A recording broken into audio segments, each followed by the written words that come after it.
بھائیوں، دوستوں، بزرگوں، پروردگار عالم کا بہت بڑا احسان ہوا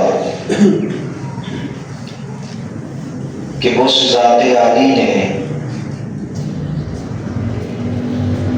مجھے اور آپ حضرات کو اپنے گھر میں آنے کی توفیق عطا فرمائی۔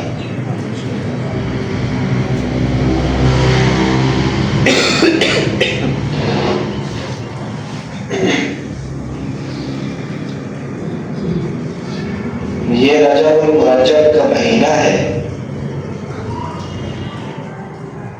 اس میں رونما ہونے والے واقعات پہ کافی جمعوں سے بیان ہو رہا ہے۔ تو آج کی اس مختصر نشست کے اندر آقا صلی اللہ علیہ وسلم کے معراج کے متعلق چند گزارشات عرض کروں گا۔ ویسے تو اللہ رب العالمین نے ہمارے نبی کریم صلی اللہ علیہ وسلم کو باقی انبیاء پر بہت سی چیزوں میں خصوصیات عطا فرمائی ہیں کہ باقی جتنے بھی انبیاء علیہ السلام آئے ان کے معجزات کم ہیں، ان کا وقت محدود ہے، ان کا علاقہ محدود ہے، وہ ایک مدت کے لیے آئے اور چلے گئے۔ اور ہمارے نبی کریم صلی اللہ علیہ وسلم تشریف لائے تو آپ کے معجزات بہت زیادہ ہیں، بلکہ بعض حضرات نے تو یوں لکھا ہے، ایک بہت بڑے علامہ گزرے ہیں، انہوں نے حضور کے معجزات پہ ایک کتاب لکھی، تو ایک کتاب کے اندر انہوں نے میرے اور آپ کے نبی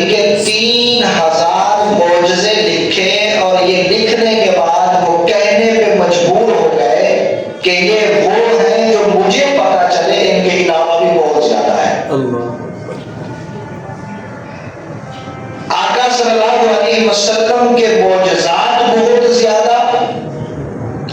حضور علیہ السلام ایک محدود مدت کے لیے نہیں آئے، بلکہ کل قیامت کے دن تک آپ کی نبوت رہے گی. بلکہ یہاں تک نہیں، میدان محشر میں بھی ہوگی، روز محشر میں بھی ہوگی، اور جنت میں بھی ہوگی. آقا صلی اللہ علیہ وسلم کا سب سے بڑا معجزہ یہ معراج ہے کہ اللہ رب العالمین نے اپنے حبیب کو یہ ایک ایسا معجزہ عطا فرمایا جو آپ کے علاوہ کسی نبی کو عطا نہیں کیا گیا. اس معراج کے دو حصے ہیں. چلے ہم اکثر سنتے رہتے ہیں معراج معراج معراج، شب معراج، تو پتہ ہونا چاہیے کہ معراج ہے کیا، اس کا معنی کیا ہے. معراج عروج سے ہے. عروج کا معنی ہوتا ہے بلندی. اللہ نے اپنے نبی کو جو بلندی عطا فرمائی ہے اسی کو معراج کہتے ہیں. تو اس معراج کے دو حصے ہیں. ان دونوں حصوں کے اندر امت کے لیے بہت سی ہدایات بھی ہیں، بہت سے احکامات بھی ہیں. قرآن کریم کے اندر جب اس واقعے کو بیان کرنے کی باری آئی تو صرف یہ ایک ہی واقعہ ہے جس کے متعلق اللہ نے انداز مختلف رکھا. قرآن کہتا ہے سبحان الذی اسری بعبدہ. اللہ وہ ذات ہے کہ جس نے اپنے بندے کو سیر کرائی ہے.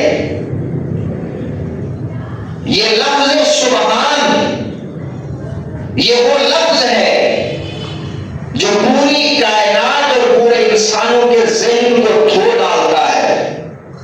یہاں پہ سارے زاویے، سارے کلیے، سارے قانون، سارے اصول ایک طرف رہ جاتے ہیں. اس لیے اللہ نے لفظ سبحان بولا کہ کہیں کل کو کوئی سائنسدان آ کے یہ کہنا شروع کر دے کہ یار انسان کا جسم تو ثقیل ہے اور ثقیل چیز نیچے کو آتی ہے، یہ اوپر کو کیسے گئے. اور دوسرا آگے اگر یہ کہنا شروع کر دے کہ اس زمین اور آسمان کے درمیان ایک ایسا کرہ ہے جس کا نام کرہ ناریہ ہے کہ جو چیز بھی وہاں سے گزرتی ہے وہ جلا کے رکھ دیتی ہے. کوئی تیسرا آگے اگر کہنا شروع کر دے یار آسمان میں تو دروازے نہیں ہیں تو انہوں نے آسمان کو کیسے کراس کیا. کوئی چوتھا آ کے کہنا شروع کر دے کہ مختصر سے وقت کے اندر اللہ کے نبی کا یہاں سے جانا، پھر آسمانوں کی سیر کرنا، پھر واپس آ جانا، یہ ہمارے عقل میں نہیں آتا. تو رب نے کہہ دیا سبحان الذی، ارے یہ کلیوں کو ڈھونڈنے والے، یہ ضابطے اپنانے والے، ایک بات ذہن میں رکھنا کہ یہ ضابطے، یہ کلیے، یہ قانون، یہ اصول یہ تمہارے لیے ہے. میں رب ان تمام چیزوں سے پاک ہوں. میرے لیے کوئی ضابطہ نہیں. یہ میرے محبوب آئے نہیں، میں نے ان کو بلایا ہے. جب اللہ نے بلایا ہے تو وہی لے کے جانے والے ہیں تمام چیزوں سے محفوظ کر کے. تو یہ سبحان تمام چیزوں کا جواب دے رہا ہے کہ اللہ پاک ہے، اللہ کمزوری سے پاک ہے، اللہ عیب سے پاک ہے، اللہ سبب سے پاک ہے، اللہ کسی مجبوری سے پاک ہے، اللہ تمام چیزوں سے پاک ہے. وہ جو چاہے کر سکتا ہے. اور لفظ اسرا بھی بتا رہا ہے.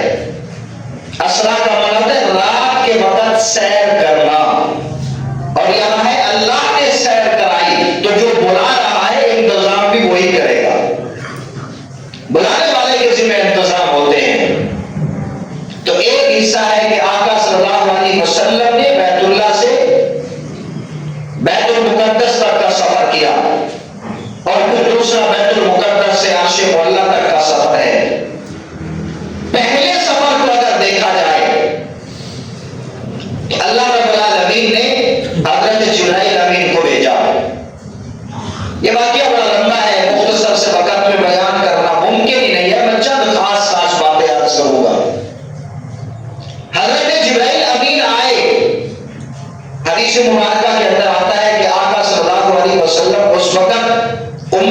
پانی کے گھر میں سوئے ہوئے تھے. جبرائیل دروازے سے نہیں آئے. جبرائیل امین نے اس گھر کی چھت کو چاک کیا, پھاڑا اور وہاں سے نیچے آئے. اور پھر حدیث مبارکہ کے الفاظ ہیں کہ حضرت جبرائیل نے آ کے حضور کو آواز نہیں دی, بلایا نہیں ہے, بلکہ آ کے آقا صلی اللہ علیہ وسلم کے قدم مبارک میں اپنے پروں کو بسلا ہے. تو آقا صلی اللہ علیہ وسلم بیدار ہو گئے. یہاں پہ علماء کرام لکھتے ہیں کہ اصول تو یہ ہے کہ اگر کوئی کسی کے گھر جائے تو دروازے سے جاتا ہے. اگر دروازہ بند ہو تو دروازہ کھٹکھٹایا جاتا ہے. لیکن یہاں ایسا کیوں ہوا؟ جبرائیل آئے تو چھت سے آئے, دروازہ بند تھا تو کھٹکایا نہیں ہے, جگانے کے لیے آواز نہیں دی ہے. تو قاضی ایاز رحمہ اللہ سیرت کی کتاب الشفا میں بھی لکھتے ہیں اور علماء کرام لکھتے ہیں کہ اللہ امت کو ادب سکھانا چاہتا ہے کہ خیال کرنا یہاں نوریوں کا سردار ہے جبرائیل, اور آ رہا ہے میرے نبی کو جگانے کے لیے. میں نے اس بات کا پابند بنایا ہے کہ دروازہ جا کے نہ کھٹکانا, کہیں میرے محبوب کو تکلیف نہ ہو جائے, اور دور سے کھڑے ہو کے یا محمد کی صدا نہ لگانا, اس لیے کہ نام لے کر بڑے کو پکارنا میرا نبی ہوا کرتی ہے, اور کسی ایسے انداز میں میرے حبیب کو نہ جگانا جس سے وہ چونک جائے. تو نام بتانا چاہتے ہیں کہ جب میں نوریوں کے سردار جبرائیل کو اس بات کا پابند کر رہا ہوں کہ میرے محبوب کا جا کے ادب کرنا ہے, امت کو سکھانا ہے کہ اگر نبی کے ساتھ پیش آنا ہو تو اس ادب کے ساتھ آیا جاتا ہے, تو یہ سبق ہے اس بات کا کہ جب نوری ادب کر رہا ہے, اگر کوئی انسان نبی کریم کی بے ادبی کرے گا تو اس کا انجام کیا ہوگا. ادب کے ساتھ آئے ہیں, اللہ کے نبی کو جگایا ہے. آقا صلی اللہ علیہ وسلم کو وہاں سے اٹھا کے حتیم کے اندر لے گئے. یہ حتیم وہ جگہ ہے جو بیت اللہ کے قریب جس پہ وہ دیوار بنی ہوئی ہے, یہ اصل بیت اللہ کا حصہ ہے. جس وقت بیت اللہ کی تعمیر ہوئی تھی تب ان کے پاس پیسے کم ہو گئے تھے, اس وجہ سے انہوں نے اس جگہ کو الگ سے چھوڑ دیا. اور حقیقت دیکھا جائے تو یہ بھی اللہ کی بڑی مہربانی ہے انسانوں پر. آپ نے دیکھا ہوگا پروٹوکول والے جو بیت اللہ کے اندر چلے جاتے ہیں, دروازے کھولے جاتے ہیں, ان کو لے جایا جاتا ہے, وہ اندر جا کے نوافل بھی پڑھتے ہیں, وہاں جا کے ذکر بھی کرتے ہیں, عبادت بھی کرتے ہیں, لیکن تیرے میرے جیسا غریب وہ اندر نہیں جا سکتا. تو اللہ نے اس جگہ کو خالی کرا دیا کہ یہ پروٹوکول رب کے ہاں نہیں ہے, یہ لوگوں کے ہاں ہے. میں چاہتا ہوں کہ اگر میری مخلوق میں سے کوئی غریب بھی ہے جس کے گھر کے اندر 2 وقت کا کھانا نہیں, وہ بھی میرے گھر میں اس جگہ پہ بیٹھ کے عبادت کر سکے. اس وجہ سے اللہ نے اس جگہ کو خالی چھڑوا دیا. در حقیقت یہ بیت اللہ کے اندر کا ہی حصہ ہے, جدا نہیں ہے اس سے. تو حضرت جبرائیل حضور کو لے کے وہاں پہ پہنچے ہیں اور وہاں جا کے سرکار دو عالم کی سرجری کی ہے. سیدنا جبرائیل نے حضور کو یہاں سینے پہ پر رکھا تو آقا صلی اللہ علیہ وسلم کا سینہ چاک ہو گیا, لیکن دھیان رکھنا خون کا ایک قطرہ بھی نہیں نکلا. اس جگہ سے لے کر حدیث کی کتابوں میں آتا ہے, اس جگہ سے لے کر یہ ناف تک آقا صلی اللہ علیہ وسلم کا سینہ اثر کھولا گیا, حضور کا سینہ کھول دیا گیا. آج لوگ کہتے ہیں جی بڑی ترقی کر دی ہے سائنس نے, یہ اوپن ہارٹ سرجری کہ دل کو نکال کے باہر رکھ دیتے ہیں, پھر جو کرنا ہوتا ہے علاج کر کے پھر اندر فٹ کر دیتے ہیں. تو اس دنیا کے اندر یہ بھی سب سے پہلے اگر اس دنیا میں وجود کے اندر آئی ہے تو یہ صدقہ ہے تیرے اور میرے نبی کا. آقا صلی اللہ علیہ وسلم کی سب سے پہلے یہ سرجری ہوئی ہے. جبرائیل امین نے حضور کا سینہ چاک کیا, وہ قلب آخر نکالا, پھر اس قلب آخر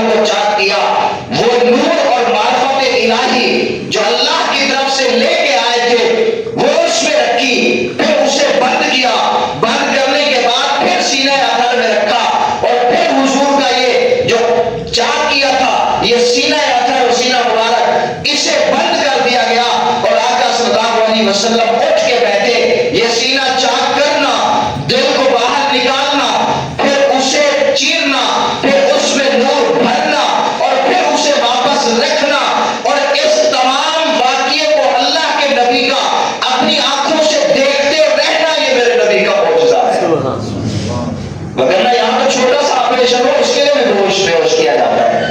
حضور بتا رہے ہیں نا یہ سارا واقعہ، تو آقا صلی اللہ علیہ وسلم ان تمام چیزوں کو اپنی آنکھوں سے دیکھ رہے تھے. یہاں سے جو سفر شروع ہوا، حضور علیہ السلام کے لیے براق لائی گئی.